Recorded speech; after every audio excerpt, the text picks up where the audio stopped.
I started doing that. That's the only way I've ever. I mean, I've done it like the sideways and stuff when I used to bass fish a lot, but up and down like that, I've always worked it like that. I feel like I'm covering the whole water column. If I'm in, some of those fish are picking up these baits on the bottom.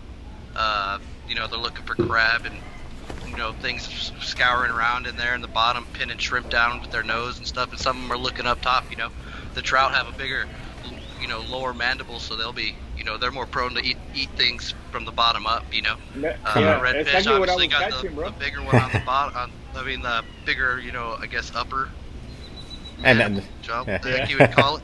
And so they're prone to eat things on the bottom, so I'm bottom bouncing it the whole way. It's getting all the way to the top, it's getting all the way to the bottom, and it's just how I've done it, man. I feel like I catch a bunch of fish. Well, I copied you today, bro. I went out there, and that's what I was doing, and I was getting some pretty good size 22, 23-inch trout on them. Yeah, that's big. Victor, that's pretty big for Victor. So. Yeah. So big, but, I'm used to like 14 3/4 according to Fabian. So today was a great day. Yeah, not according to me, according to everybody.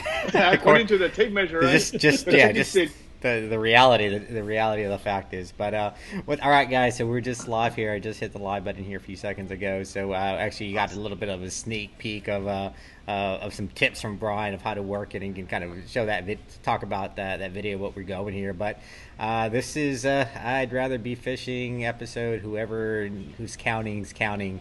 Actually, just recently, like I used to call this a show, and I think I'm going to revert and we'll call it more of a happy hour. And it's just been like, it's like a virtual happy hour, because every time I sit down here, I get to hang out with some friends, people I know, some people I don't know, and just talk and drink several beers. And then some of my buddies that are tuning in, they're also doing the same thing. So from here on forward, we'll call this as our I'd rather be fishing virtual happy hour. And you don't have to. You can drink your Powerade, you can drink your soda, you can drink your Coke, you can drink whatever it is you want today. Water, whatever it is. But everybody's drinking beer over there without me, or what? Not me, man. I've got mine. So every time like I go and to the grocery store, actually today that's why I was running late. I had to go pick up some stuff for the grocery store. I try to pick up and mix it up and just say, this week I'm going to focus on ales. This week I'm going to focus on stuff I don't know, and just different things. So, but today I kept it classy and went with the Modelo Especial. So keeping it down, keeping it to the Woodford Reserve, man. Woodford Reserve. I'm a Crown and Water guy myself, but I'm drinking Gatorade right now. Whatever this is. Yeah. So, but thanks, Brian. Thanks for coming. I'm drinking a Monster, man. Here we go. Yeah, he's gonna get pumped a little bit. Start bench pressing some stuff right now. Right now. Yeah, but Brian, thanks for coming on here, man. We've been we've trying to talk to you for here, and glad you thought we could finally hook up here and chat about what was going on here. So what's going on with you, man? You out on the water at all? Yeah. First, thank you for having me. I appreciate it. I've been out on the water a lot. Even though that all this stuff's been happening. Luckily, I live on the island, and I've got a buddy of mine who's really nice, and a client. He owns a slip out there. So when they had the beginning of the stuff and all the ramps and things were shut down, I had my boat on a slip, so I could still sneak out. Whenever I was getting a little bit too crazy, once every 4 days or so, I'd get out by myself and do a bunch of stuff. And I didn't have any. The cool thing about it was there was no clients, no other people out there, so nothing to compete with or try to make happen to make people happy, So I just went out there and started exploring and doing a bunch of cool stuff, trying to crack some new codes and just do different things. I started fishing the causeway a lot. Trying to find really big fish there. I know there's got to be some big tarpon and snook that hang out there. They do that in Florida. I don't know why they're not in ours. Our causeway is like a quarter mile or less from the jetties, the inlet. Yeah. It's right on the inlet, and that's where the tarpon and big snook are hanging out at. And so I'm in there. Did you have any luck? Trolling around in there and stuff like that. I've had a couple of good fish. Nothing crazy, like some small trout and stuff, some ladyfish. I popped off 2 really big fish in there. I think they were just big oversized redfish because they didn't run like down into the pilings or anything like that, like when a structure oriented kind of fish would. They just hit and went straight running out. But it was a big lure.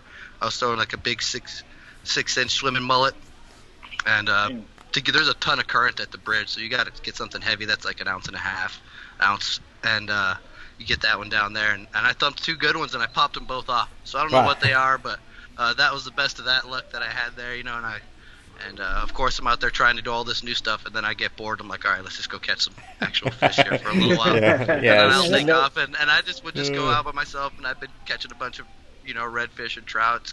Fishing's good. So how would you? Starting to get a little deeper. Yeah, obviously you're still pretty young, man, but I mean, and you're obviously very, very seasoned though when it comes to snook and tarpon, that type of fishing. Is there stuff you're still learning on how to catch it and target those things? Every day. It's not just what I put on Facebook. I promise you, I get skunked. And if you're not getting skunked out there, you're not. You're not fishing enough. You're not fishing enough. I fish every day, and there's sometimes the fish just aren't going to be happy. You want to stay on them, and it's hard to to stay on them all. I spread myself really thin, like you talked about with the snook and the tarpon. And then I'll do a bunch of nearshore wreck fishing and stuff like that this time of year when the weather gets calm, and so it's hard to stay on the redfish bite all the time. The guys who are out in the bay every single day, they can stay on them too. So I got to make sure to be good and go a lot. Even on my days off, I'm out there. I'm going a lot. It's because I love to fish. I'm always out there, whether I'm getting paid or not. And that's how you got to stay on them like that if you're going to run a successful guide business, I feel. I just saw you snagged that. Was that you that snagged that black tip? Yeah, this is the time of year. I don't know the science behind it, but I feel like I think they spawn around this time of year, the black tips in the surf. Yeah. And it was a big thing maybe like a year or two ago. Everybody was surf fish. I don't know if y'all remember. It was all over Facebook. Everybody was just crushing sharks, and it's always in like late March, April, May, early May, when you can go out there with the spinning tackle. And those sharks, I think that they lay their pups in the guts. I'm not sure. Some shark fishermen will probably get mad at me for pretending like I know what I'm talking about. But they're in there doing something in there. There's a lot of them in here, and it's the black tips. And you go out there with like a big chunk of whiting or something, and you could just catch them on like a 6,000 or an 8,000 spinning rod. Nice, yeah. It's super fun. Every once in a while, you get fooled by something crazy out there, like a big bull shark will own you, But it's cool, and I used to do that. That was like a throwback picture from I guess 2 years ago or something. Damn. I caught that one. I think I caught it like on a Sunday, and man, there was a huge crowd of people there. I saw that picture. Just like watching. It's like There's like people like in love in the background and stuff like that. And there's people like yelling at me to let it go, and then there's people asking to take pictures with it, coming to touch it and stuff. I'm like, get away, you get bit. Yeah, you know what's crazy? You say that's 2 years ago. It was like you remember it like it was just yesterday, right? You remember what like this guy was going on over here. This is that. It's pretty crazy that you have these kind of memories, and as much fishing as you do, right? Like you're out on the water, but you can still remember these memorable times out there. So today, man, I was out. Like I said earlier, I was out fishing, and I saw one of the craziest things. We were passing by the oyster beds, and I went with Monte and the Chiquita. So that thing can get like in that much water, bro. Crazy, bro. No shitting you, man. Passing by the oysters, bro. There was about a 6-foot shark just there chilling. Whoa. Like huge. I was like, "What the hell?" I was like, "Hey, I'm not gonna wait no more." He was waiting for some. He was waiting for some waiters to hook up with him. Yeah, just waiting for you to. Bro, no joke. We didn't want to wait. Like I didn't want to wait anymore. I drifted. I was like, bro, I'm okay with drifting because it was. I mean, we were about a foot shallow, and it was a big old shark just there chilling, like just cruising by. I was like, wow. My buddy, I'm not sure if you know Andrew Maricos. He does a lot of shark fishing charters and stuff, and he was saying that he hooked up in the bay on a shark. He's got some good spots in the bay where they hang out, and he hooked one this weekend. I'm not sure if it was on a charter or fun fishing, but he hooked one, and he has a lot of good luck catching sharks in the bay. So, I mean, I've never thought that I see him a lot until summertime, and I used to see a lot of them in the Holly Beach area. Like the western edge of Holly Beach is a good drop-off there, and I grew up fishing out of Laguna Vista. That's where my parents lived when I was younger, and they had the dock key and stuff like that there, so I would fish out of Laguna Vista all the time, and I just learned the whole west side And coming back, I'd always see, like, in the middle of the day, you come back, like, at noon when the sun's up real high and you can see really good, I'd be seeing some I think they're black tips cruising there quite often. Yeah, it was crazy, man. It was crazy. Scary, yeah. I'm not much of a wade fisherman, so I'll never pretend to do that a lot. I'll get off and wade fish sometime, but not often. Hey, man. If I see all those fish in the super shallow water, I'm like, all right, let's do this. Yeah. You don't need to wait. You don't need to wait. You take those camera people that take those awesome freaking photos, man. Damn. Yeah, they don't mind it. They get in. I'm like, it's like super. I'm like, it's super cold and the water's nasty. It's cold and it's muddy out there and freaking.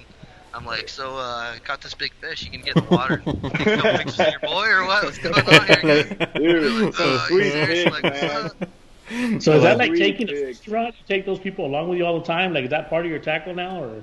No. I work, closely with a lot of people, and of course the work I did with DOA, they're involved with a lot of big time people. It's a big time, crew of guys, and they're all connected, and a lot of the people that I do, would have I met a lot of, writers and photographers and magazine people through them, and they get, they have certain things that they have to shoot.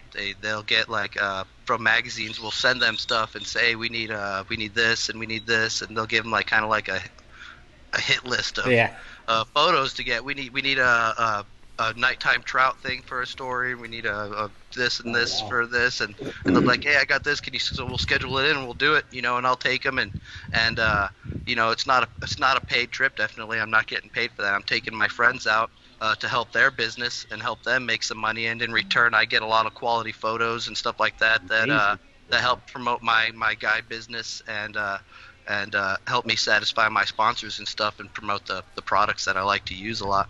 Yeah, cool. The gentleman that's been taking your pictures lately, is he local? I have like 3 or 4 that I work with, but the main 2 that I've been sharing a lot on Facebook is Dano Wise. He's local. Dano Wise, he's an amazing photographer. He's been doing it for a very long time. He's a local to the area. He writes in a lot of magazines, and he's a very cool guy.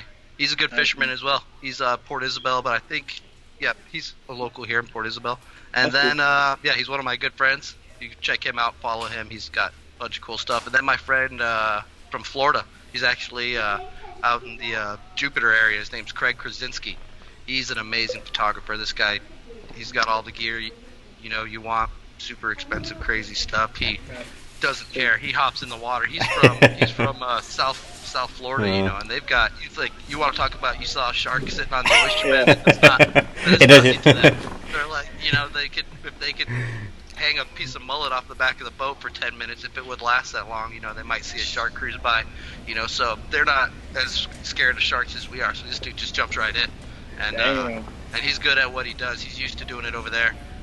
His name is Craig Krasinski, or Flats Inshore Fishing is his Instagram thing, and he is like a monster snook slayer too. He catches a bunch of huge fish over there. An amazing fishing guy, peacock bass. So he's just got a ton of cool photos and stuff too to check out. So, yeah, they're the guys that have done a lot of my stuff. He got a picture that he took of me on the cover of I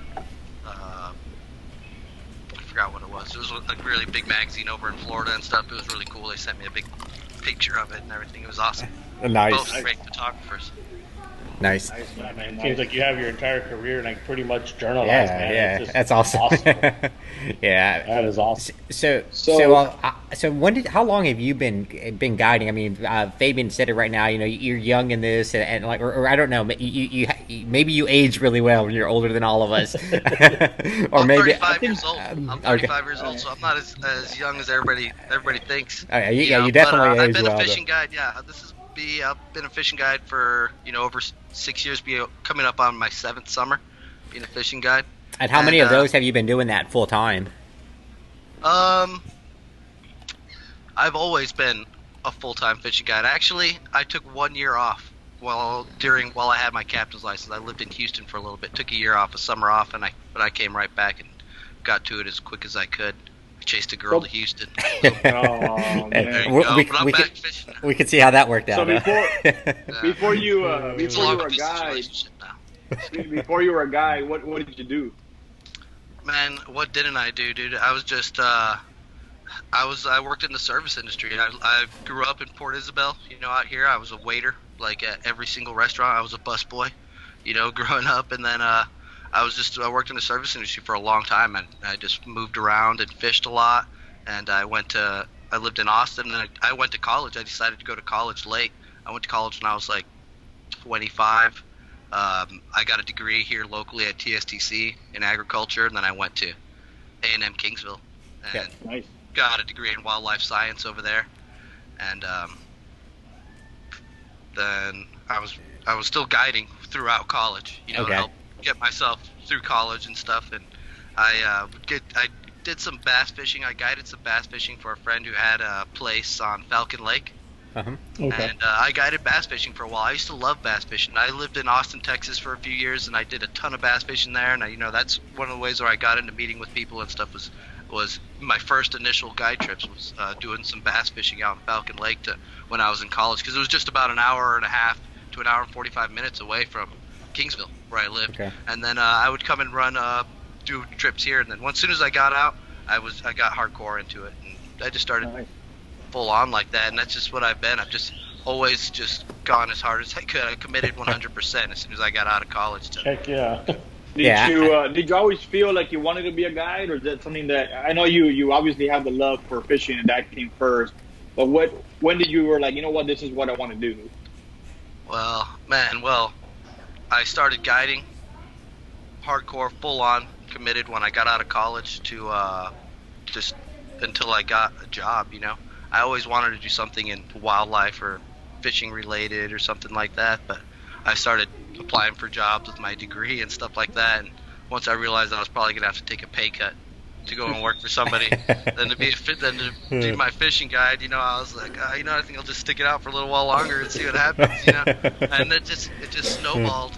It snowballed, and that's how it is.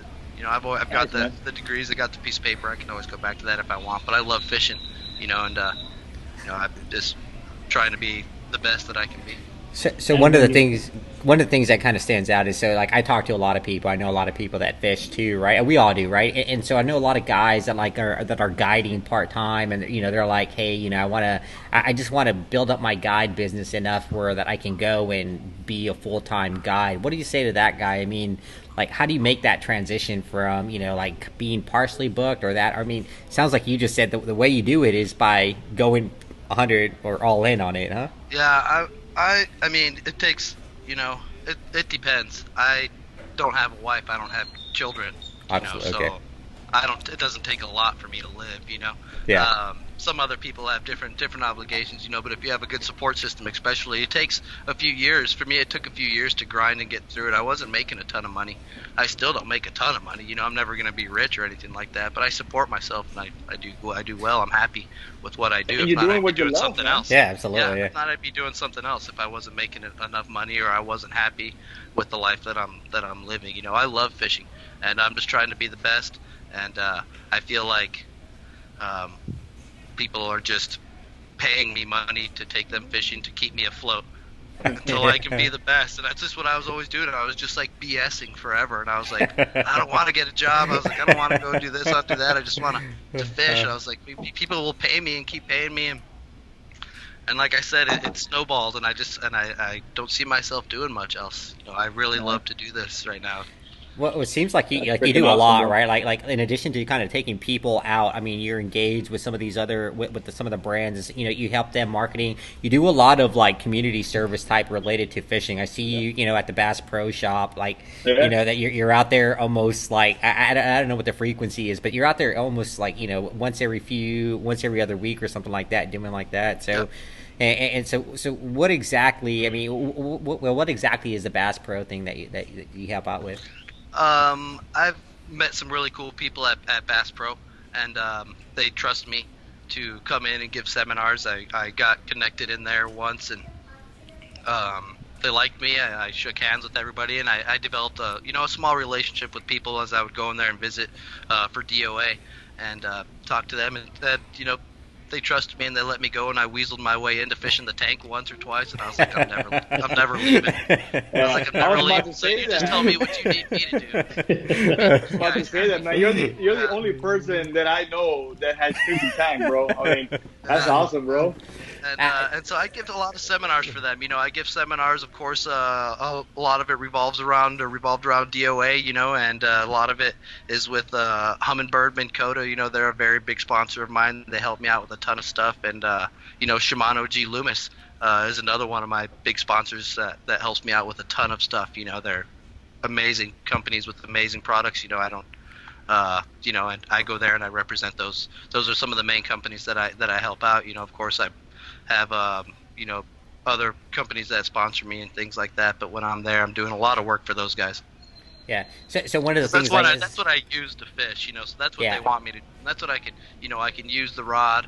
I can talk about the fish, how I find them, and everything with the GPS, the Humminbird, spot lock, all that. And then I got the lures. That's the main thing that I would be talking about. And I get to use them in the fish tank, and I show off all the products. And it was awesome. Yeah. It still is awesome.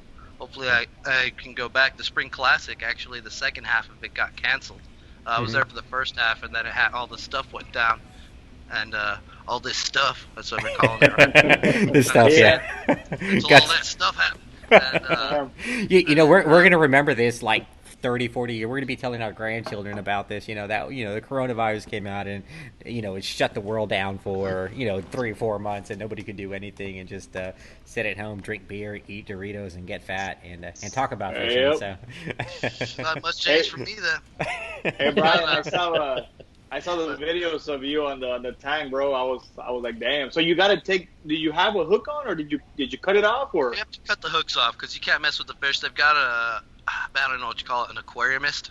They've got a guy there. He's a nice guy. He knows what he's talking about, and if you mess with his stuff there, dude, you're done. That's it. You're done. Yeah, so you gotta cut the hooks off, and you gotta have baits. They gotta be, because sometimes if you cut the hook off, that holds the bait on a lot of certain styles of lures that I'll use. So you got to make sure you have that bait on there tight, because not, you're fishing there, freaking swimming around with a piece of freaking lure hanging out of his butt in a day or two. What the heck, taking pictures of it. So you can't lose your lures in there. You can't pop off. You got to have thick line. And you got to resist the urge to set the hook. Like I practice my. When people tell you to wait to set the hook when you're using a top water until you feel the fish, practice your patience when they bite. It's in there because you can never set the hook. So you feel a meat and I see a meat and my nerves to set the hook on them. The muscle memory, man. Yeah. But I'll be back there doing more stuff. They told me that I could go back and do the seminars that I was scheduled to do. Nice. Once everybody's allowed to go in there and start hanging out in groups and stuff like that, and I'll announce that. So they're real cool with putting stuff on for all the local people. Let's talk a little bit about that show you did with Blair Wiggins, man. I mean, that was a big deal. Like I said, I've talked about it a lot. That was a big deal to me, and like I said, I grew up watching that guy, and to find out he was here was kind of amazing. That not many people knew about it. And I'm like, God damn, this guy fished with Brian. What was that like? How'd that hook up? Well, time out. Before you go there, Brian, I said this last time and nobody believes me. So I need you to back me up. Blair Wiggins called me first. I said I was busy, so he said I'm gonna contact Brian, right? Yeah, that's pretty much what happened. You see, bro, I'm telling you guys, y'all don't believe me. Thanks, Brian. I'll tell you that 100 later. But yeah, it was awesome. I grew up watching Blair Wiggins and Mark Nichols fish. My favorite show ever was seeing Blair and Mark fish the bridge there, catching those tarpon. That's one of the main things that set me tarpon crazy and snook crazy, was watching those guys. I grew up watching them and a couple of other TV shows. Spanish Fly. I don't know if you ever saw that one with Jose Ebi.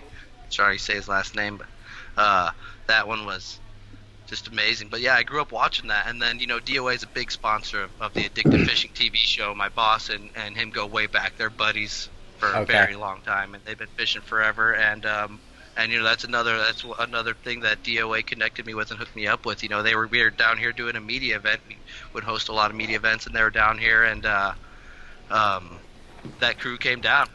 Mark was talking to him about how good the fishing is, and he came down and and it was just a random show. I wasn't even supposed to. He was supposed to come down and film in the bay with Mark for a couple of days, and then he was going to go up to Corpus and film up there.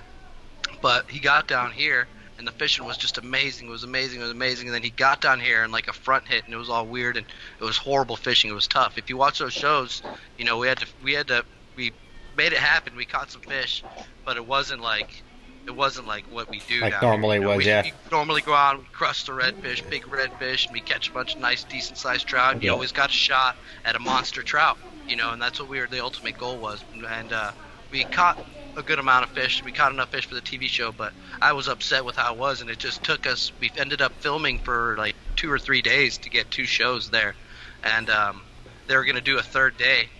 They filmed 2 days, and they stayed an extra day to do that one, and they were gonna stay a third day. And in the morning, I was just running the camera boat. I was like, because it's weird, because you got to run a camera boat at the same time. So, and you got to get the angle with the way we're drifting, and our sun was like, they had to cast over our boat so we would get the good sun. And like sometimes they cast, and we were like, boop, like right next to me, I'd be like, okay, there's no fish. One right there, dude. Just have pulled on it, bro. You should have pulled on it. That was the B-roll right there, the B-roll film right there. Yeah, so it's tough. It's a whole lot tougher filming those things than you think, because you got the camera boat on there and all the pressure. And so but like I said, I didn't have too much pressure. I was the camera boat, although I was showing a lot of spots. And but then in the morning, we were there pumping gas, and I was just there kind of sleepy, like, oh, let's do this, day 3. They're like, man, you know what? We think we got enough. And they had talked to me about snook. I talked to them, and they knew I snook fish down here. And like, we think we got enough. The sun wasn't even up yet, and they're like, you think you could put us on some snook? Like Blair Wiggins and the producer looked at me and asked me that in the morning. Like, think you could put me on some snook? I was like, huh? What? And they were like, think you could put us on some snook? I was like, let's do it. You know, I hadn't been snook fishing. I was working the Houston fishing show for the week up there, and then I was down here, did the media event, so I hadn't snook fished in like almost 2 weeks, and I wasn't sure what was going on, but of course, you know, I wasn't going to say, no, I don't think so, sir, sorry. You know, Next time, yeah. Let me give somebody else's number to call. So we did it. I was like, let me go home and change my pants. I put on grabbed some lures, and I grabbed a pocket full of 3-inch shads and some 1-ounce jig heads, and man, we went out there, and thank God it was on fire. It was on fire. We caught a lot more snook than we could fit in the TV show. You know, caught a bunch. It was good. It was really good. So sometimes I'll go in there and I'll have a really slow day, because snook fishing is different. You know, they're a well-oiled machine. Those snook, you know, they're like bass, they're like tarpon. They're not just gonna eat if you find them. You gotta do more than find them. And so I'll go in there and I'll have a really slow day sometimes, and I'll be going home and I'll be pulling out of the parking lot with the boat like, dang, that sucked. And I'll be like, but you know what? At least I crushed him with Blair Wiggins. That's all that matters. That's all that matters. You can feel just a little bit better, you know? Feel a little better about it. That was an important deal for me, man. That was so amazing. Hell yeah, It was like fishing with my one of my heroes, you know, watching those guys. You know, and so when that's going on, obviously, you know, Blair knows a lot about fishing. You know a lot about fishing. So are you telling him, like, hey, cast over here, work it like this? Or is he telling you, like how do you, like, take direction, like lead, lag, or, like, who's leading the show? Well, I was letting them do their thing, do whatever you want to do, because, I mean, these guys that come from South Florida, you know, the Stewart area and stuff, you're messing with, you know, some of the best snook fishermen in the world over there. Those guys, they catch really big fish. You know, like, our fish are like, you know, regular fish to them, and they're some of the best over there. So I always listen to what those guys coming out of that area from Florida have to say. You know, they're killing it over there. And so I'm not always there, but I was going to do my thing too, because I got these fish dialed in. It's a different type of deal here than it is. I know every fishery is different. You know, some of the best people will come to somebody else's fishery and just get schooled because it's somebody doing their thing their way. They know what's up, you know, there. And I wasn't going to I wasn't going to try new stuff. I was like, okay, well, you know, get your popcorn ready. Let's do this, baby. Yeah, I was ready to do my thing. And I went and did my thing, and I started jacking him, and he was doing his thing, you know. And then after a little while, I was like, well, okay, here we go. And it made for a good show, because, you know, who is ever, like, you know, top Blair Wiggins at the Snook, you know. And dude's just one of the coolest guys. The producers are cool too, you know. Came out on Discovery Channel, you know. My phone has been blowing up a lot ever since. It helped my career big time. Absolutely. Yep. No, good. And then, Awesome, bro. so you catch snook here in Texas, and you've also gone to Florida and kind of try to replicate that. So, I mean, like we talked about fishing right now in context, right? You say like, well, you can fish for snook in Florida one way, and you come to Texas, it's a different way. So, how different was it when you went out to Florida to try to do the same? I do a lot of fishing in Florida. I would go there a lot and hang out with them, and it's very different. They're fishing a lot of really, really clear water. So they finesse their fish. They use, they finesse fish them slow, really slow. They use the DOA shrimp there a lot. It's one of the main ones they use to catch the snook in the shallower water. They got them on the flats where they wade fish and sight cast to these, 43, 44-inch snook, like we sight cast to redfish in deep water. It's amazing. And so I had to get a hang of it, and also. I take a lot of things that I learned from there mainly, rather than do stuff here and try it over there. It's different than there. My stuff wasn't working as well there. But the thing that really helped me here a lot was taking the stuff that I learned from all of them over there and bringing it here. Even, not even only with lures. I fished with a lot of my other friends over there, and it would be with live bait sometimes too, and bringing live bait tactics from Florida to here. Whether it's for really big snook, picky fish when the water's really hot, or for really big tarpon. I like to those are two of the only ones that I'll really use live bait for, is a really big snook, or when I'm live baiting really big tarpon and stuff like that. I learned a lot from those kind of tactics also from my buddies over there that do that, and brought it over here, and it's amazing that it works. So what are the tactics? I mean, what are we? If you don't mind, book a trip, Sam. Book a trip. Yeah, right. Yeah. Right. Just certain like places where they'll like bridge fishing. Like I'm doing this bridge fishing thing. And with these guys here, and chumming. Sometimes I'll chum some certain things. You throw you'd be surprised. I never would have thrown a handful of baits out at a fish. Before, just to, because I'd be like, dang it, he's gonna eat those 6 shrimp, and then he's not gonna want to eat my shrimp when I throw it in there and hook it. But you see, it's not about that. It's about getting them fired up to where they're blind, and they don't even care. They see it and they eat it. Yeah. So little things like that can turn one on. That's sitting there that you're like, dang it, this fish is not. It's not eating. And snook will do that. Or whether it's just other ways with lures. The deep stuff like.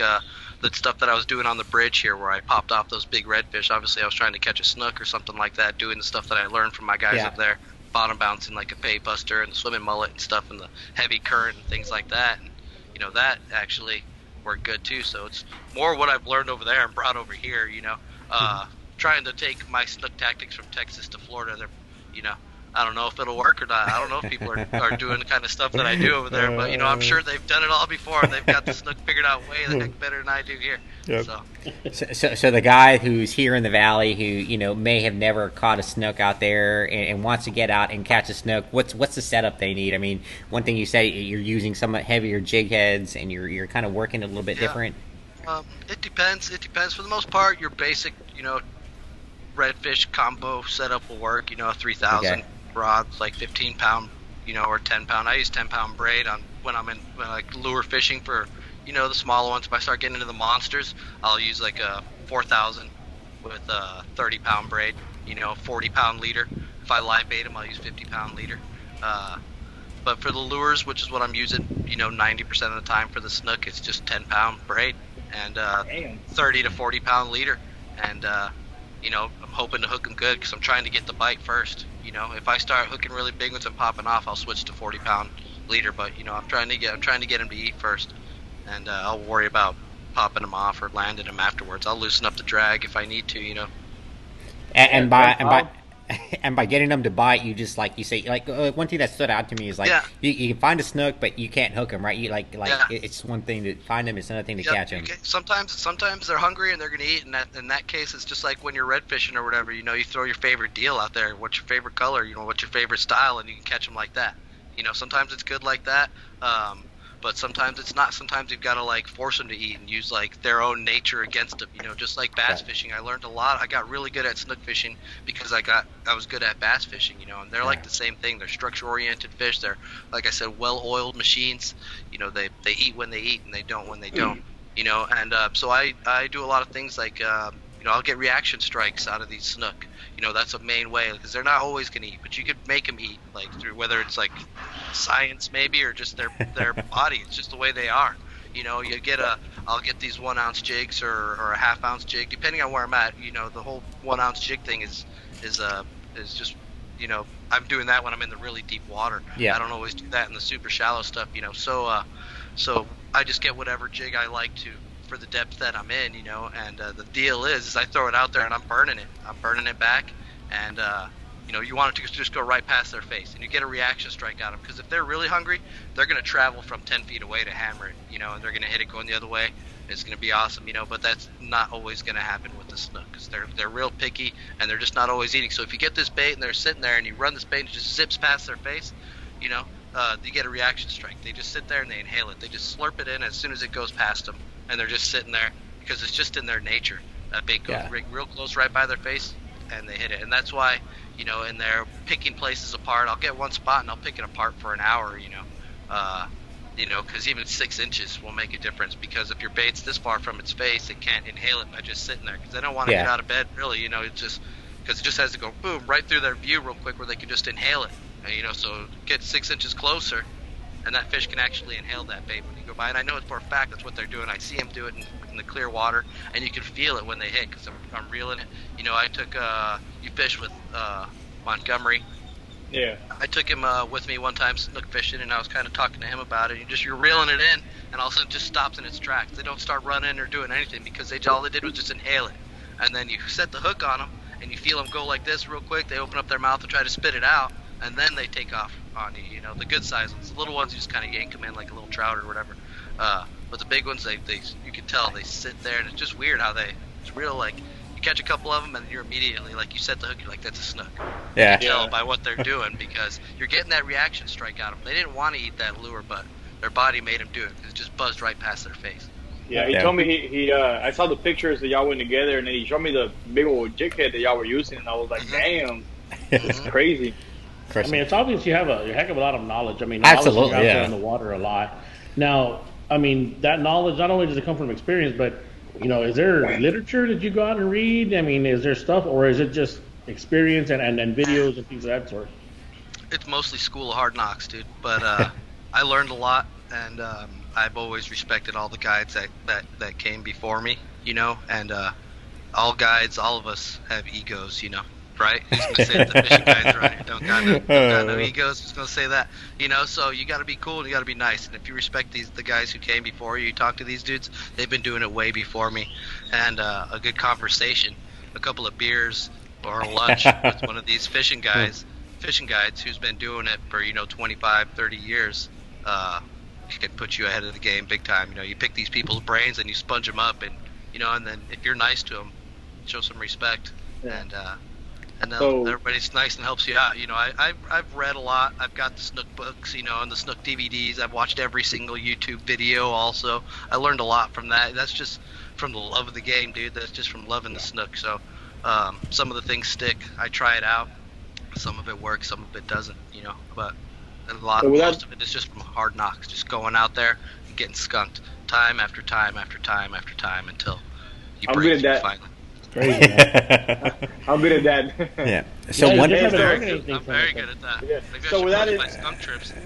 With that in mind, man, you said getting together with a guide or getting somebody to talk to, it helps you out a lot. With that in mind, when you want to go get a meal, bro? Yeah. You tell me, dude.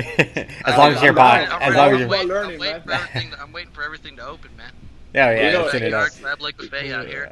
You're absolutely right, man. Everything is about wanting to learning every day. I'm also 35 years old, and I go fish with Monte, who's like 18 or 19, I don't know.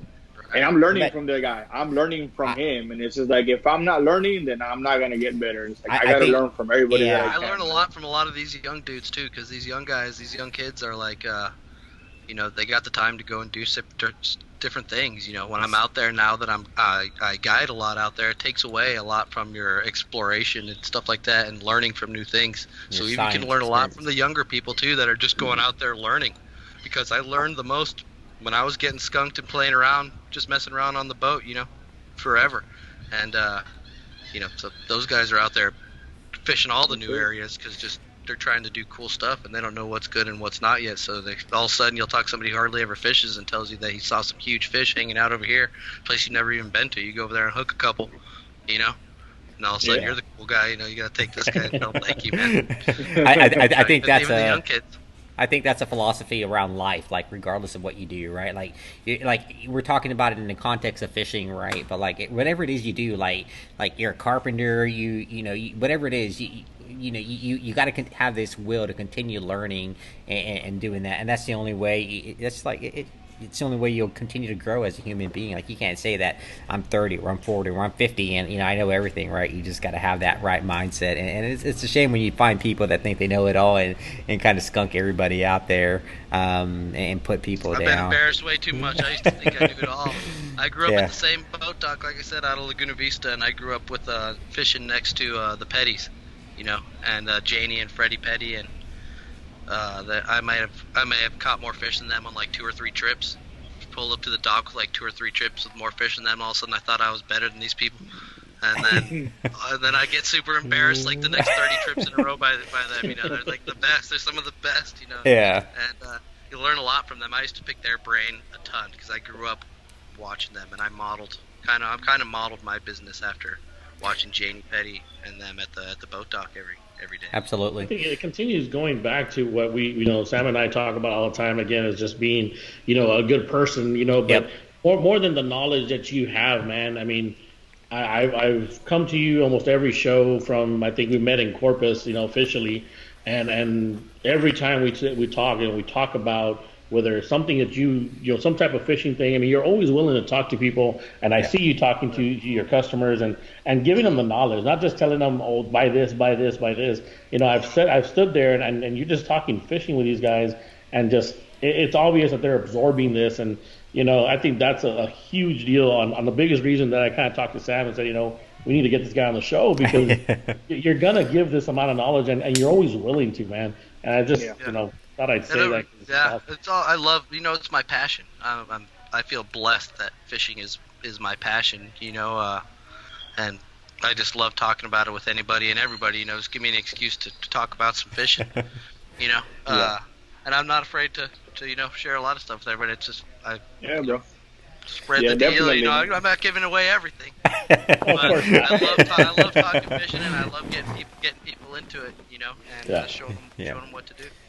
So while we're talking about snook here, one of the things I learned through Fabian, and Fabian learned it through you, was the snook and kind of the nickname that we have or that you have for snook, and I guess kind of it rolled its way out there. So we see a thumb there. So what's that all about, Brian?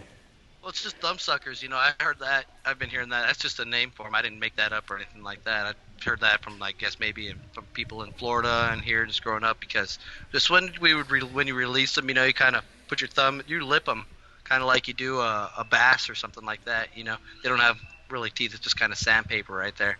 So you just kind of lip them and you kind of get them in the water and letting them go, and they'll kind of suck on your thumb. I sent Baby in a bunch of videos of it. They'll suck on your thumb and sit there, and then they'll kind of let it go whenever they're ready to go, and you just kind of pull your thumb out and they just take off on you. But you got to be careful with the monsters, though. They'll try to swim off with your thumb.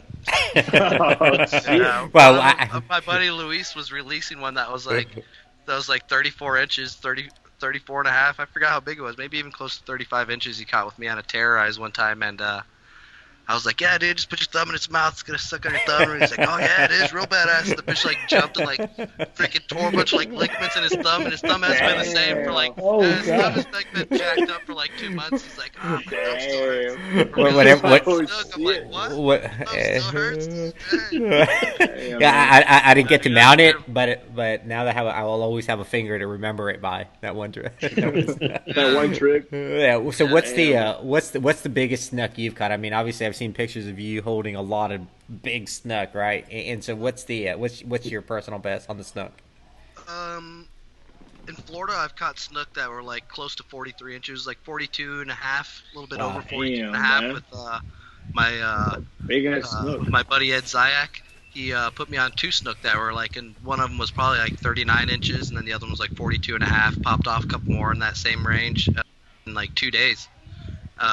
And then my first 40-inch snook was in Jupiter, Florida, with my buddy Craig Krasinski, the photographer that I spoke to you about. Yeah, yeah. Put me on one that was like probably right at 40 inches in the Jupiter Inlet, famous place to catch snook. So it was pretty cool that happened there. Here in Texas, the biggest one I've caught was about 38 inches. I've had clients catch them 38 and above, 39 inches. The catch and release day record is 40 inches. You know? Okay, so pretty close to that. Yeah, yeah. Listen, we've hooked them. We've hooked them. I took Sir Taco out. You guys know Sir Taco, Edward Thomas. I took him out one time, and yeah, he was in here commenting. Yeah, he said, "Oh, the YBB." Yeah, I think he's 3 in one day that were so big. I can't see people commenting on there. Oh, yeah, I shared it. Oh yeah, look, I'm looking at myself right now. Yeah, he yeah. Anyways, he hooked 3 in one day that were like all above 40 inches, you know, and one of them straightened the hook. Wow. So I put on a straightened like a circle hook. Got it on a live bait, straightened the circle hook, and then the next one, it just jumped off out there, and it was a freaking monster. Easily, all 3 of them were easily state records, same spot. Wow. Like with like 30 minutes of each other, Yeah. and then the third one, he had it, and he was bringing it in. And I can neither confirm nor deny these allegations. But Taco says that I knocked it off of the fish. I like I think he straight run it. I think he gave it slack and the hook fell out. I can neither confirm nor deny those allegations. Oh, man. So that is crazy. So I only caught one snook, man. Yeah. And it was 14 and a half. Huh? You know, actually, it was a small little snook. It was right there at DOA. I was in my kayak, and I was like, it was weird because I felt the bump, and I was like, that's not a trout or a red. What the hell is it? And it was a small snook. It fought different, dude. Yeah, it fought different from a red. And They're cool. They fight different. You know, I'll say I feel like the redfish pull harder, like up to a certain size, but once you start getting up to the bigger ones, the snook are just a whole nother animal. Yeah, and they're awesome. Crazy. The power that the snook have with that big broom tail and stuff, you know. I love snook. You know, tarpon are my absolute favorite to fish for.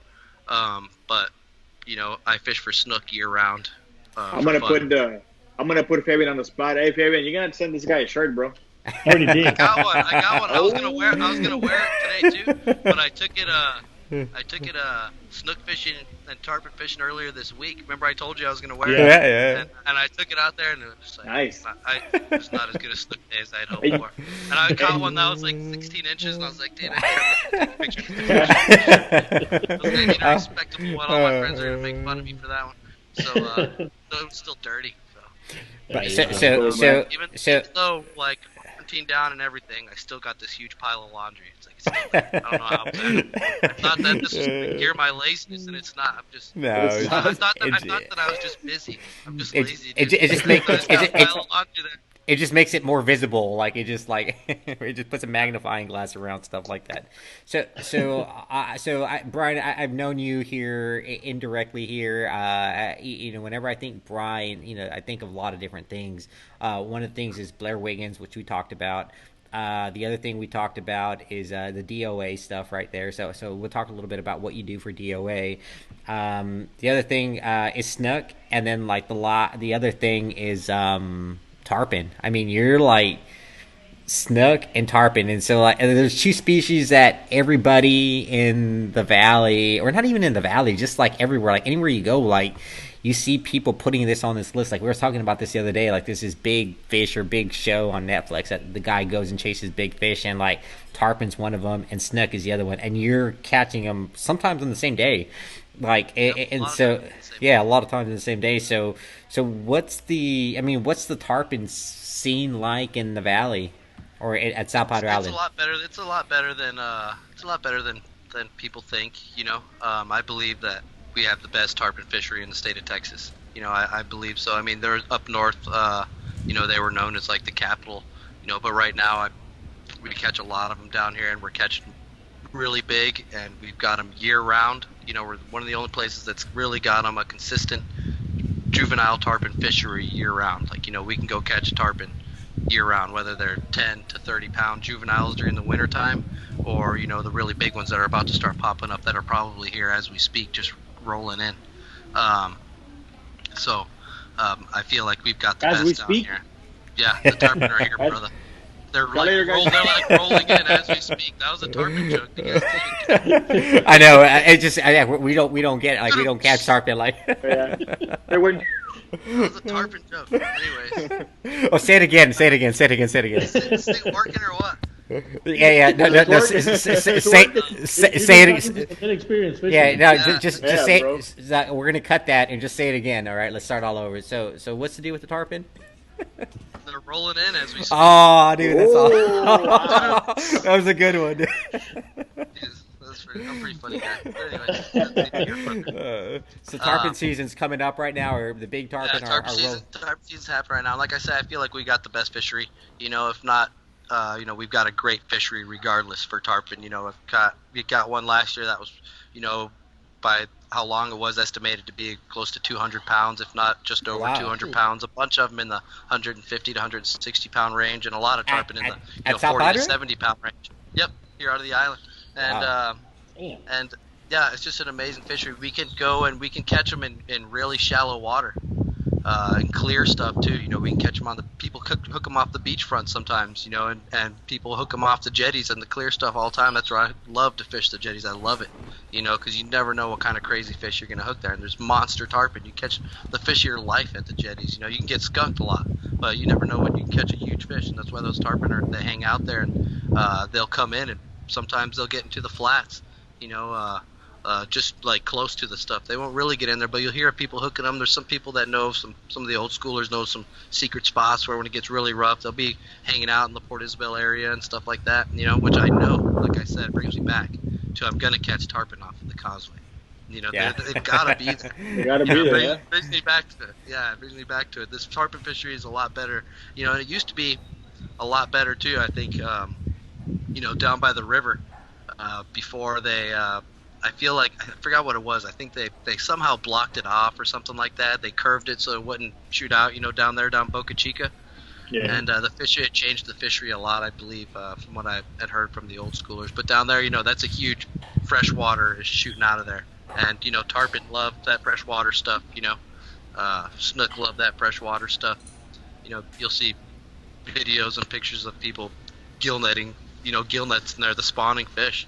And so, like I said, they feel like lots of these fish hang out here year round, and they're here for the longest amount of time, the big ones anyways. And we have the most accessible ways of fishing them, whether it's from the rocks or from the beach or whatever. The further north you go, the further offshore you gotta go out to get them. But there at South Padre, you can catch them pretty close, like you said, to the jetties and just outside. Yeah, you can catch right there. Didn't y'all have Laurel on recently? Yeah, we did. Yeah, we were Yeah. talking about her. Just she's a tarpon head herself, and she's like out there at the jetties. I'm out there tarpon fishing on my boat, and I see her out there flinging lures off the jetties trying to catch tarpon. She's got the sickness also, So that goes to show you, and and so there's lots. You see, just anybody can go out there, and you don't have to be a hardcore dude or even have a boat to go out there and catch 100-pound fish from South Padre Island. You can go right off the rocks if you need to, and if you put in enough work, you might just get one. And so when you're targeting tarpon, like what are you throwing at them? Are you throwing bait? You throwing lures at them? I throw lures mostly. When they're rolling, they come up and they roll. They've got an air bladder. They roll. I'm throwing the terrorize for the smaller ones, the DOA terrorize. That's like a famous tarpon lure. Anything 50 pounds and under, anything 40, 50 pounds and up to 80, 100, 120 pounds. I'm throwing the DOA bait buster. I feel like that one. And those are like soft, or those are hard lures? It's a soft plastic. Soft plastic. Okay. Mullet imitation. The bait buster is anyways. Bait fish. Is that your 3-inch? No, the bait buster is like a set bait. I don't know exactly how long it is. That might be like 4 inches or something. Oh wow. Yeah, and the terrorize is maybe 3 inches, and something in that. Don't quote me on that, but the bait buster I use, and that's actually one of the most used ones. I see a lot of most people in Florida, some of the big time, some of the best tarpon fishermen, Mark Bennett, and some of these other guys that I grew up looking at on social media and other stuff. Those guys use the bait buster religiously, and for those, like I said, 50 to 100, 120 pound fish. Once they get really big, I throw the swimming mullet out there. That's a bigger version, bigger hook and stuff like that. That's for the really big ones. I'm trying to catch a really big one on lures. But lots of the times, once I start getting into the monster fish, the 120 plus, 130, 150 plus fish, I put a circle hook with some really heavy leader line and live bait them a lot. When they're rolling, I'll be throwing lures at them almost all the time. Unless, tarpon, they have a real bony mouth. You have to really be able to lean on them and set the hook on them big time. You can't just start reeling and hope you got it like a gummy face like a black drum or a redfish. You get lucky sometimes. They set the hook on the run. Doesn't always happen. The tarpon, you really got to lean on them. So sometimes I'll have clients that I don't feel can really do the power on the hook set. And this is we're not fishing in Florida. We're not hooking 15 of these tarpon a day. We might hook one or two. And so you've got to have your shot. So lots of times on people that I feel needed, I'll put them with a circle hook and a live bait just to make sure that they get that tarpon experience that we're trying to get, Yeah. And once they go down and they're not rolling, I'll still throw lures for them a lot, but I'll troll mullet a lot for them too. I'll troll ladyfish for them early in the season. I'll troll early in the season. I like to use pinfish. Middle of the season, I like to use mullet. Once the mullet run starts, you've got an overflow of mullet, and all you got is mullet. So I like to use like baby ladyfish, sand trout, or whiting. Something different. Something to switch it up on them because they just sitting there when the mullet run's going on. They can just look up and say, "I'm not ready yet." And they'll look like 2 hours later. They'll look up and be like, "Okay, I guess I'll eat one." They'll just come up, eat one, snag it, go back and sit there for like the rest of the day. So it's hard to catch them during the mullet run. But you want something different. You get a ladyfish coming by, and they like ladyfish. Nice. Hey, brother, when you have clients that are asking you, "Hey, I want to go get a tarpon," you're still taking your shuttle sport, or you have another boat? Or does it matter? Both. I have 3 boats actually. I have started off with the small one. I've got a 15-foot little John boat that I use a lot for sight casting redfish and squeezing into little tarpon areas and stuff like that. I don't really guide off of it too much.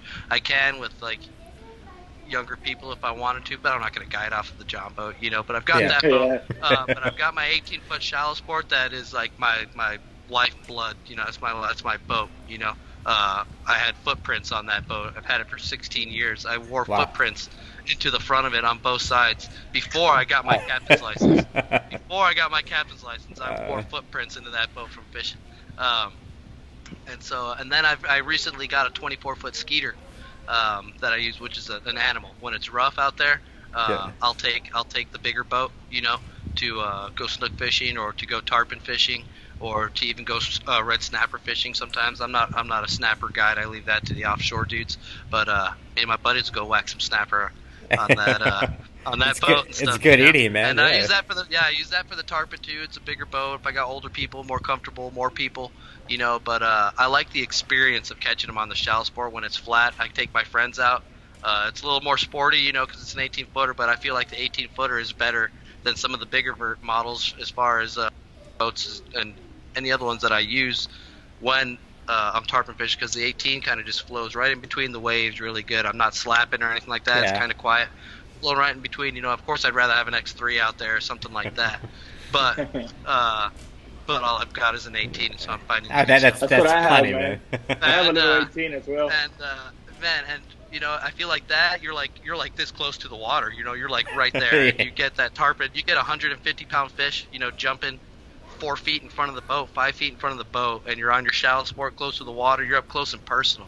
Like you're right there with that freaking fish. He's spraying you with water and everything. And I love that experience, being out there on the smaller boat, flats boat than anything. But I got the sickness, so I got to get out there even when it's rough. So I got the big freaking 3,000-pounder that I freaking run out there. Yeah. so when you're landing a tarpon, what's that like? I mean, you're bringing them up to the boat. Like how do you make sure that you safely release this tarpon?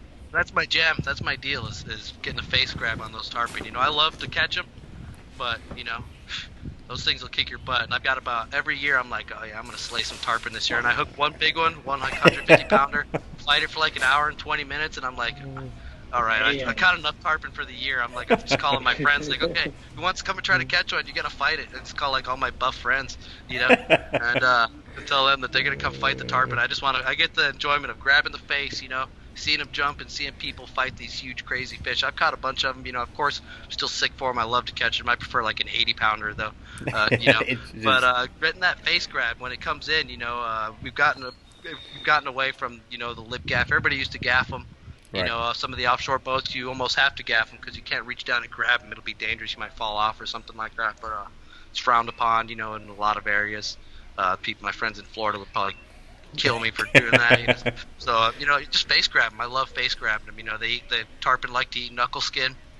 So they're gonna rub you down. If you're gonna grab, they're gonna rub you down. So you gotta have a good pair of gloves. But usually I'll have one glove on, and I'll have one hand free of a glove just so I can get a better grip. Because sometimes the gloves will slip a little bit. But yeah, tarpon comes up, you gotta grab them and you gotta be ready. Because it's a beast. I've got a bunch of videos. I like to post the videos of me face grabbing those spoons because it's hard to get it, and then your clients are there and they're worried you're gonna lose it, drop it, or something like that. And just love grabbing. And once you got it, you got that fish because it's so hard to get a tarpon. It's so hard. If you got to live bait them, you got to know where the bait's at. You got to be able to cast net, spread a net, catch the mullet. And then you got to be able to find the tarpon.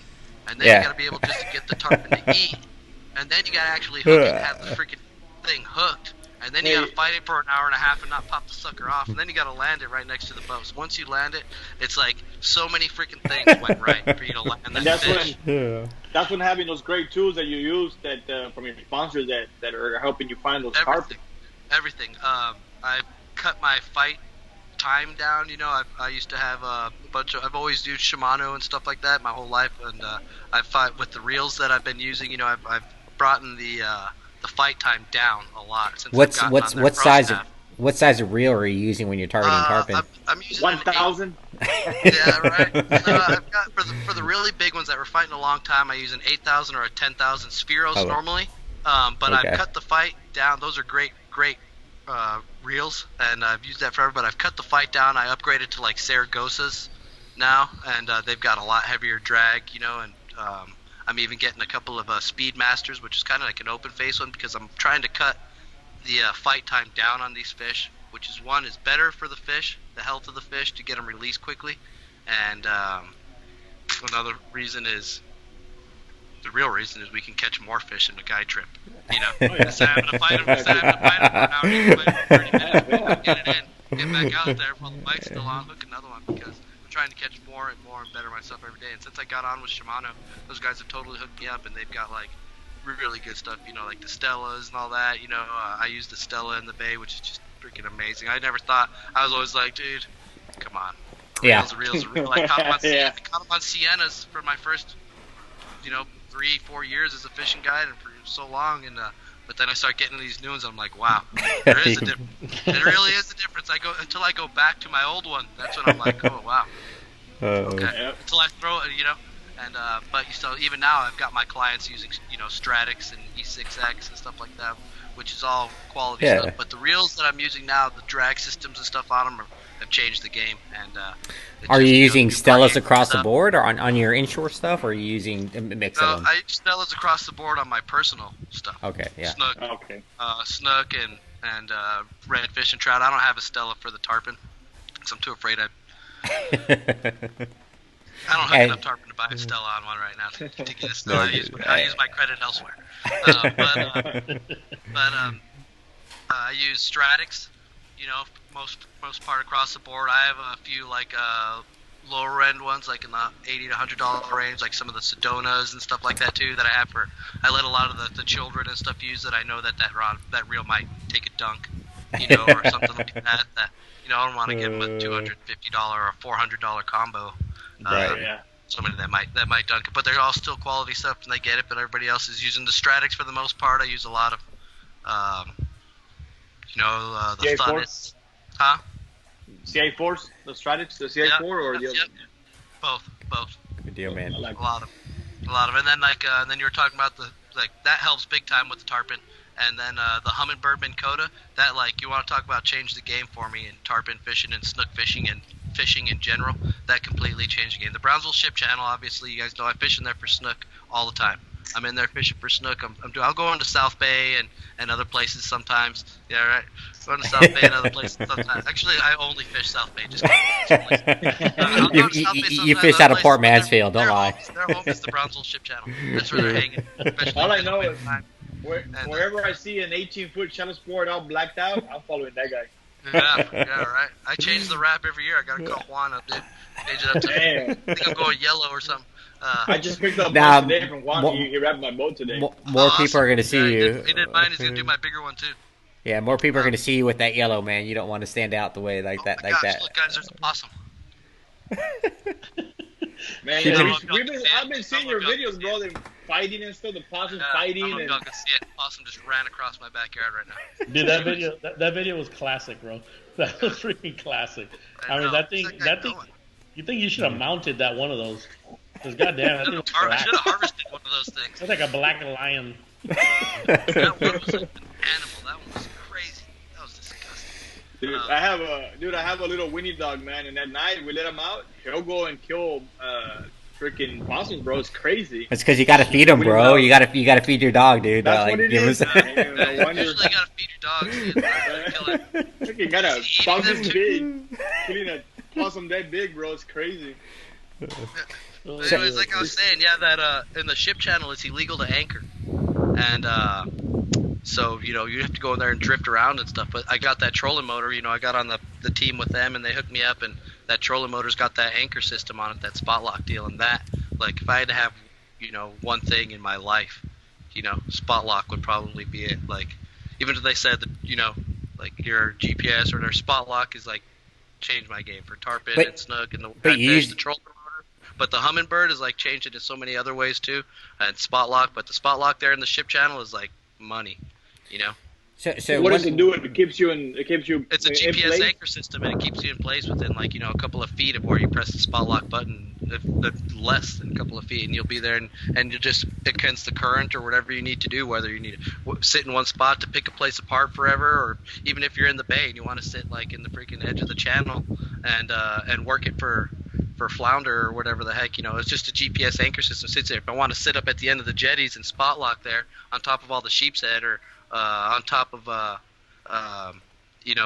tip of the jetty so I can drip some baits out to where the tarpon are hanging, or if I want to go offshore and use the hummingbird to find some structure, I've got them joined up together, to where I can literally touch the piece of structure on my screen. Like I can go to like offshore or some snapper spots, touch the piece of structure on my screen, and my trolling motor will deploy itself and spot lock, like not at the spot that I picked, the GPS coordinates. It's spot locking on top of that piece of structure on the GPS, right on top of it. So it's like we're just dropping down, and it's changing the game for nearshore fishing on the wrecks And what is like the that. system called that you use?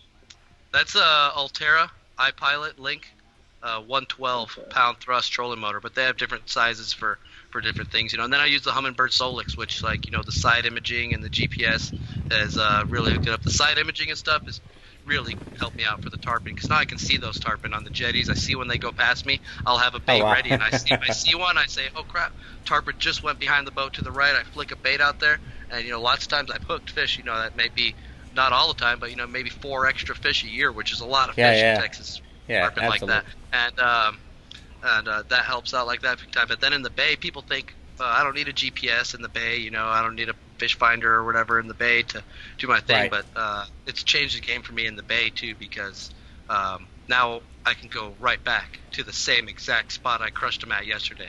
Like most of the time, I used to be like, oh, I was like right here, like there's that little hill over there.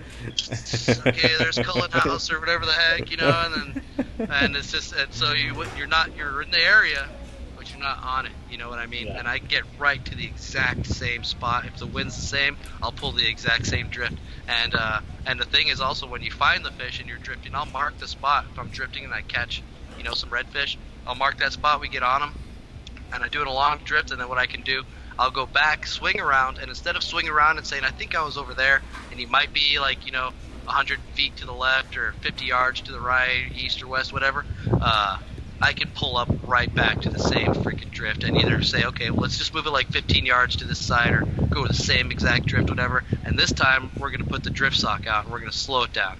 Yeah. And then that's when you really start to hammer them. When you hit the same spot, but you put your drift sock out and those fish are still there, that's when you really...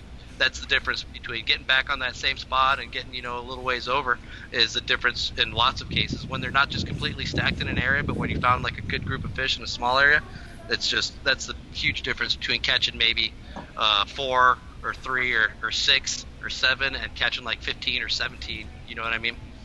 Fish. And Nice. yeah, it's precise, and that GPS is like really crucial. So all the things that I use, you know, I've never been a huge fan of you know, force feeding people all the sponsorship stuff. You know, of course I do my job and I do what I do for the company to help promote. You know, but I've never like been one to like want to like fake it. You know, I don't fake it. I've got, you know, the sponsors of the equipment that I use. I don't just take on a random sponsor because I want to add another pro staff and say this or whatever, and do that. I use the stuff that's going to make my life easier as a fishing guide and save me money, you know, or make me money. Yeah. Absolutely. It's just the legit products that I use. It's the stuff that I use every day. So, and that's what my sponsors like, because they know I'm the real deal. I'm talking real about it, and I use this stuff. You know, I don't just want to look cool on all that. You know, I need this stuff. Like I would buy it if they did. Don't tell them, but if they didn't hook me up, I'd probably we'll edit that out. So edit that out. Jacob's asking, he wants to know about your rods, specifically what length and power and action are you looking for when you're fishing in the bay?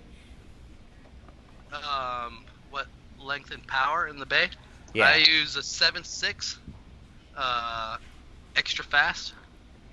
I use a 7.6 extra fast, and it's an E6X G Loomis, and I like the 7.6. Some of the people who wade fish prefer a shorter one, but I drift fish a lot, and I'm fishing in really shallow stuff, and lots of times I'm fishing in really clear stuff, so I want to get the lure as far away from me as I can. I feel like distance is the key when you're out there fishing and drift fishing in heavy winds. I always tell my clients, if you can cast far with me today, you're going to be able to catch some fish. If you can only cast 20 feet, good luck. You know. Not according to your last video. Yeah, I know. Not according to that one. You're like, that's what happens when you go hang out with Captain Luis, dude. You're on him all the time. I couldn't even fish a freaking. I couldn't even make a dang video. It took me all up in him. But for the most part, when you're searching for them, and it's just a regular day, not like a stellar day like that. You know, casting distance, I say, makes a huge deal. You know, definitely. I mean, finding the fish is the most important thing. You know, I don't care, you know, what color you're using or what style of bait or what bait you're using or whatever. You know, that's all here and there. You use what you love to catch and whatever your confidence is on and your favorite bait and whoever treats you the best, you know, and whatever you enjoy catching them on. But for the most part, finding the fish and being able to cast far or cast accurately is the keys to me, because we're fishing this super shallow stuff, still clear, and these fish can see 7.6, right? Yeah, 7.6 extra fast. You want Jacob? That's why I go 7.6. So Jacob, like two times. Two times. Jacob can't use 7.6. Jacob can't use 7.6. He's like 3 foot tall. He can't. Went off right there. Sorry, yeah, 7.6 rod is what I use in the bay. With you know, I like to have it a little flimsy, not too flimsy, but a little flimsy for jigging. You know, if I if I use a popping cork, I use a 7 foot extra fast medium. You know, so it's a little bit stiffer, so I could, you know, pop the corks a little better and not just drag them. If you got a lot of flimsy in your rod, you just drag the cork. You know, if you're not using braid, you usually put on a filament, you just drag the cork. You know, you use the braid and you use a stiffer rod. With the braid has no stretch, and you pop the heck out of that cork. Switching over from mono to braid, like 12 years ago or something, like changed my life. You know? I used to be a popping cork master, dude. I was the popping cork master. Did you say use the popping cork actively with your clients, or? I like to use the jig, but I'll use the cork a lot, especially for trout fishing or if it's beginners. Beginners get a cork and a DOA shrimp 80% of the time on my boat, or people who don't always fish. If I get fishermen, we're going to throw a jig on and we're going to go out and try to whack them like that. But clients are getting a popping cork and a DOA shrimp or some sort of lure on there, or some sort of bait on there 80% of the time. Talking about clients, if you go out on a bay trip for trout and red, is it the same as you charge the same going out for that versus snook and tarpon? No, I charge a little more. I charge $400 for 2 people for a bay fishing trip, $100 for each extra person. The snook I charge $450. I got to travel a lot further. I got to do a lot of different stuff. It costs a lot of lures. You pop off a lot of lures when you're snook fishing in there. Anybody who's ever fished in the ship channel, it's just a structure place we're fishing in, structure we're pitching into docks, throwing over oysters and everything. So you pop off a lot of lures. There's a lot of extra cost. And the tarpon, there's extra cost also. I do a lot of different stuff. The equipment I use is a lot more expensive. I've got the bigger boat, and I travel a lot farther. Lots of times I'll come out of the jetties on South Padre Island, drive all the way up to the Mansfield jetties looking for tarpon, cut back in from Mansfield, cut back in from Mansfield, and drive the bay all the way home. Oh man, I couldn't do that. I couldn't do that on one tank of gas on my boat, man. It's just I'd get stranded there. And so you do that, you gotta take some extra gas too. Yep. You never know. But so the tarpons are 500 for 2 people. 500 for tarpon, and 400 is your normal 400 rate is my normal rate for bait fishing. So Laurel's asking, she wants to know what pound of braid and fluoro do you use for your tarpon. So I think we talked about kind of. Yep. For the big ones that we're doing, I use 65-pound braid to 80-pound fluorocarbon leader. If I'm going for the really, really big ones, I'll use 100-pound mono sometimes, but usually 80-pound fluorocarbon leader. 60-pound fluorocarbon leader for the smaller fish with 50-pound leader. I'm talking like 50, 80-pound fish on my 5,000 size spinning reels. And then the smaller ones, like you get those smaller little 30-pounders that roll into jetties a lot, or at the South Jetty or in the Arroyo and certain other places like that, that I'll use just my 30-pound braid and 30, 40-pound leader line. But for those big ones that Laurel's chasing out there, I use 65-pound and 80-pound. But she's off the rocks. You're off the rocks, Laurel, so you might want to sacrifice a little bit of braid strength and go down to 50, so that way you can fit more line on your spool, because those tarpon are going to run, and once they hit that current, they're going to run, and you can't follow them on that boat. You don't got a boat, so you got to run down the rocks, and you got to have a lot of line when you're tarpon fishing off the jetties. When I'm on my boat, I upgrade. I like the 65. If I was fishing off the rocks, I'd probably go to 50 or even 40, just so I can make sure I have enough line to battle those fish. Because it gets spooled out, it sucks getting spooled out, because you got a tarpon swimming off with 300 yards of freaking line hanging off his back. So, but it happens. Fishing happens. Stuff happens. You hook a big fish. Sometimes they spool you. So if you could have a 50-pound, I would use 50-pound to like 60 or 80-pound fluorocarbon leader. Good deal. So one of the other questions I have here is part of what you do as regardless of what your fishing guide. It seems like you need to be a part of the fishing guide community, and I mean it seems like you're in there pretty well with Lee, Ruby, Andy, and so how important is it as a fishing guide to have a network of other guides that work with you or help each other out? It's you need that to be a fishing guide, because you can't be out, especially me. I can't be out there every day chasing redfish and stuff like that. I can't be out there every day because I do snook fishing and I do the tarpon fishing, and everybody just can't be out there every day. Some people have other jobs, and then some people have things that they have to take care of, and so it's good to have a crew of good fishermen that you can trust, that you work together with to help find the fish. And you say, where are you at? Would you find them? And and we're fishing guides, and when you're on a fishing trip, and you want to help your buddies out, because it's all about making the money and making a living, and catching some fish for your clients, showing them a good time, and showing the area of South Padre Island, and getting them to be able to go home and say they had a good time fishing South Padre Island. They're coming back here next year to get a hotel, to eat out at restaurants, and to spend money on their way down here, and to spend money on other things. You want them to have a good time to come back to South Padre Island, because they're going to book me again. They're going to book Luis again. They're going to book Ruby again. They have a good time, But the good thing also is it's helping out everything. The city, and the city is where where we're at. Yeah. Where we're at. So I would imagine it's good to have a good crew of friends that you trust, that you can tell that aren't going to go and tell a ton of people, and you work your fish together to help out. I caught them here. I caught some here. Where you at? I'm struggling right now. You want any fish? Let me go hang out next to you. Can I drift behind you? Whatever. And it's usually me calling my friends, like saying that. Like, where you at? Can I hang out behind you? Can I drift behind you? Post it on Facebook and tell everybody that I'm going to sleep today. That's like my secret move to Luis, dude. You bring up a good point that I never thought about. Being a guide, you're saying, bringing the people to South Padre and how everybody benefits. The restaurants, the hotels, man. That never even crossed my mind, bro. Honestly, I thought it was just I'm a guide. And that's the reason why I don't run snapper fishing trips or offshore fishing trips on that big boat that I have, because I'm not a professional offshore fisherman. That's not what I do.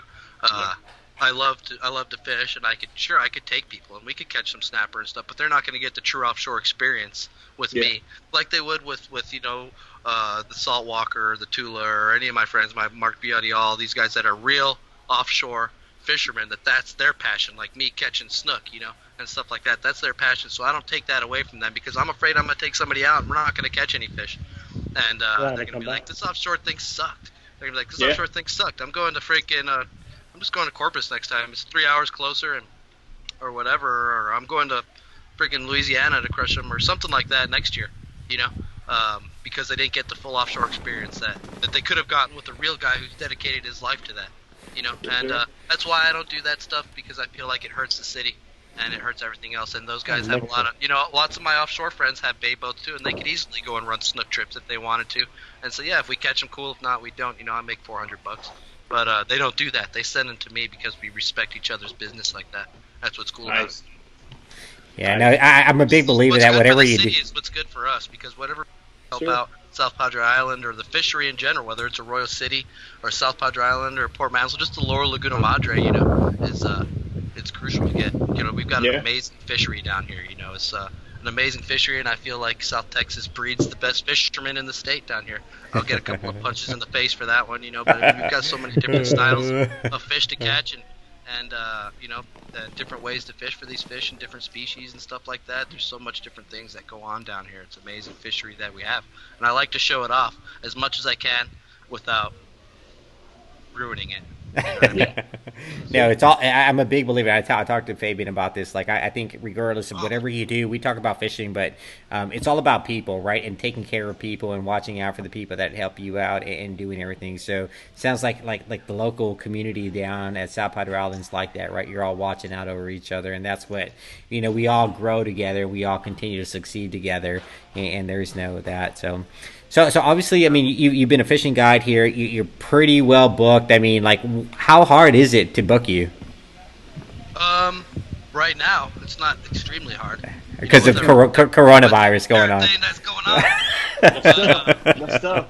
But it's not super. I've got some availability, so don't be afraid to book right now. But September, October's almost completely booked up already. I think I've got maybe 22 to 25 trips a month during those months. That's because that's prime time tarpon season. And my clients that come from last year, the tarpon fishermen, are like, well, sign me up the exact same day next year.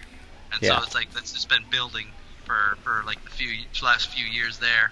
And I run a lot of bay trips. I've been lucky to be successful in bay fishing, and I found the niche of the snook and stuff like that helps out a lot too. It's not hard, so you can hit me up, inshorefishingsouthpadre.com.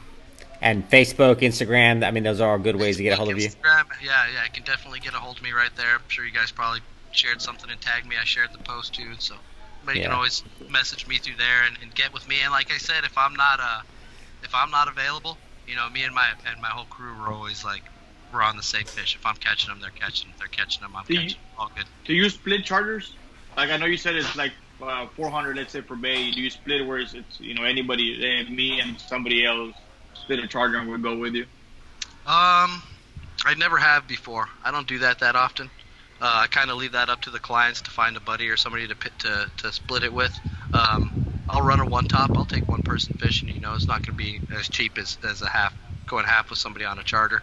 But if I take somebody on a one top fishing, it's not going to be that's a different experience in itself, because I'm out there fishing with you and we're just having fun as friends basically at that point. And we're not just going out there for 5 hours and coming in. We're going out there to hammer some fish and do some cool stuff and make some things happen, maybe even out there longer.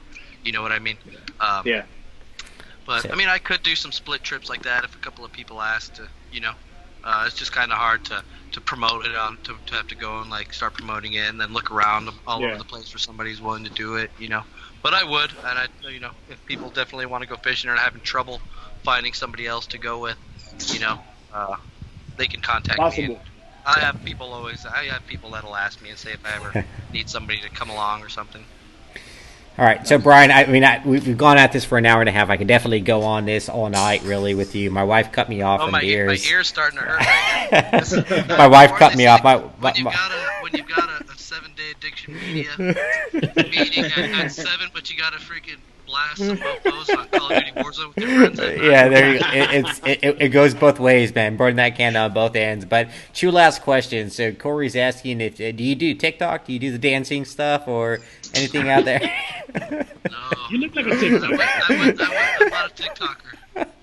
I'm not a Twitter guy. I've got Instagram and I've got Facebook. I wouldn't post on there if I didn't have to, you know. But you know, I make a All right.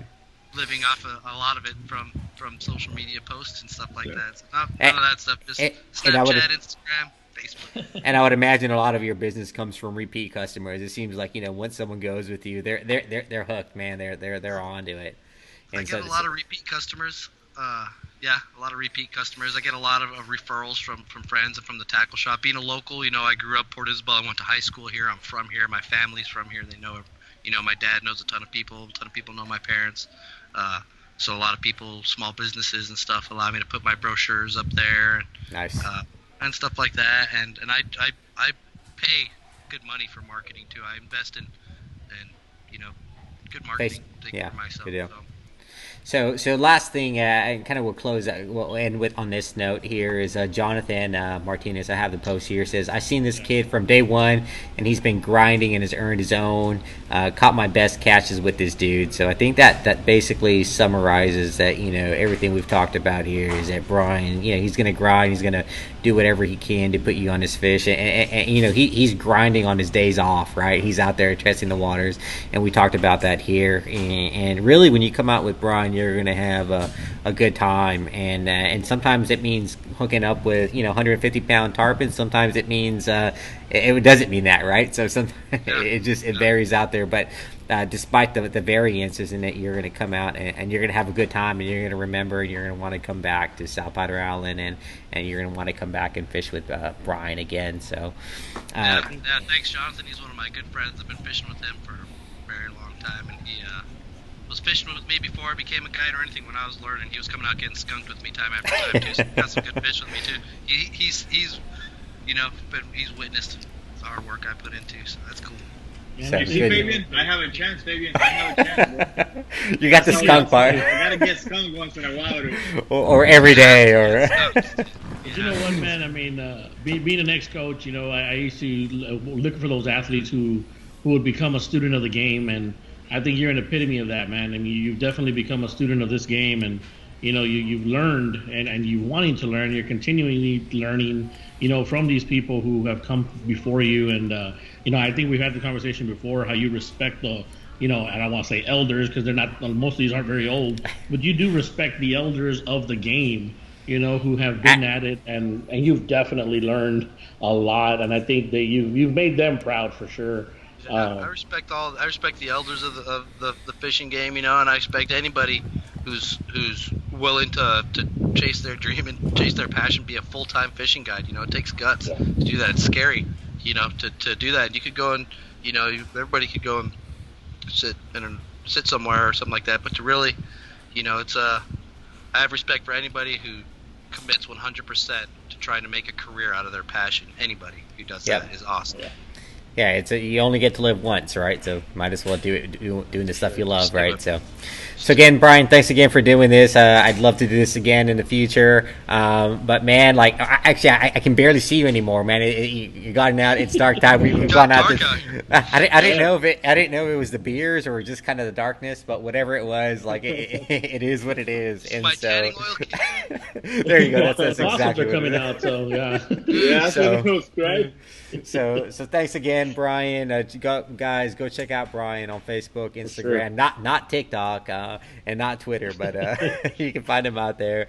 And great guy, and go check out. How about that? Catch him outside. So, all right, Brian. All right, guys. Thanks for tuning in, and we'll see you on the next happy hour on Wednesday. All right. Thanks, guys. Appreciate it, Brian. Appreciate it. Have a good one, y'all. Bye bye.